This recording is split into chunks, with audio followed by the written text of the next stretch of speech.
The world of sports has so often contended with the issues of gender, girls' athletics not getting the same attention or respect that the males receive. But what about the issue of females wanting to play on the male team? Well, that's a real question to grapple with, especially when the sport we're talking about is a contact sport.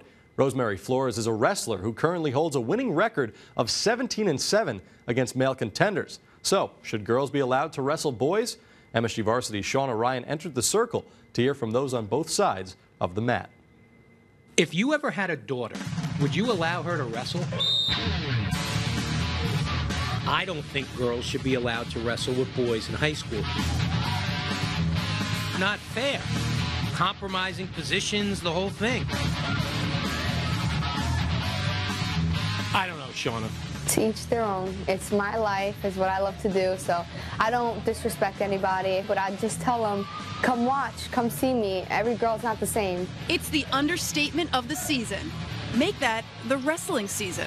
I'm not saying, yeah, every single girl should wrestle. It takes certain types of girls to be able to wrestle.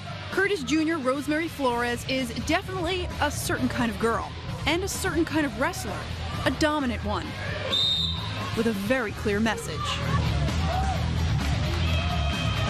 Even me, like to myself, I discriminate against girls wrestling all the time. When girls wrestle guys, like I don't want them to put a bad name for me because I'm a girl wrestler. A girl wrestler who competes with the boys. To be the only female on an all-male sport and go out there and not only participate but succeed and win. Feel like I'm getting the job done. Is just amazing. It feels good to know my hard work pays off, and I know every time I beat a guy, I'm proving millions of guys and girls wrong out there.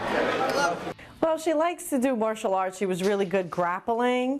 I got up to my 2nd degree black belt, so when I joined high school, there was a wrestling team. My mom was like, oh yeah, definitely go for it. So I told her to try the wrestling. It doesn't hurt to try. I wanted to join the cheerleading team, and I was going to join the cheerleading team. She was like, go for wrestling. When you hear that a female wants to play a male sport, at first you might be a little skeptical. And we looked up the guidelines, and there was several tests.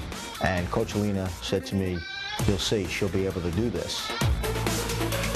I lift, I work out, I work double as much as the guys do to try to match their strength. So I gotta perfect my skill, I gotta run every day, make sure my cardio's up. Ah, you're right on. Good job. Way to be, champ.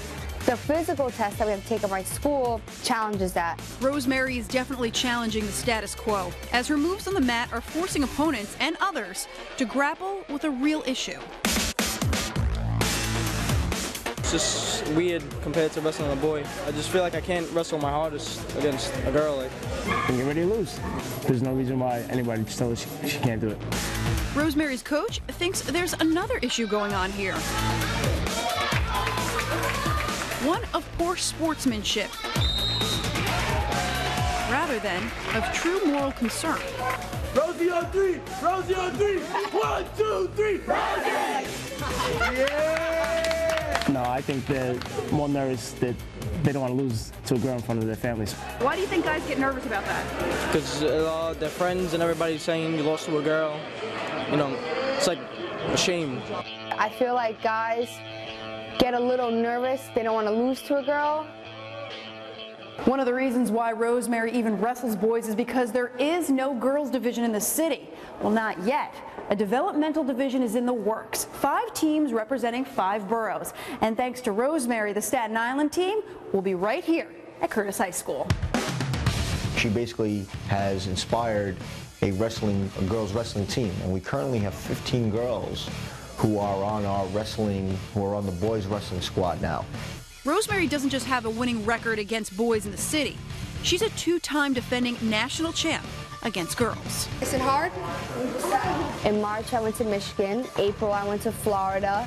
June, I went to Canada and upstate New York for camp. July, I went to Fargo. August, I went to Mexico to wrestle. And I was beating them in seconds. Like, I would have 5 matches, and they'd add up to like 2 minutes.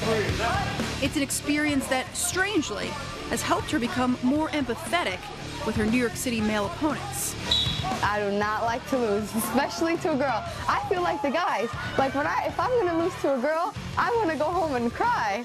They say boys don't cry, but Rosemary is reminded every day, at every match, she's not one of the boys. It's the kind of pressure and scrutiny that would bring most girls to tears, but not this girl. I don't take it and go home and like cry and like, oh my God. I take it as ammunition to keep me pushing. So if someone says I can't do something, write it down, and then that's what I want to do. That's my next goal, prove them wrong.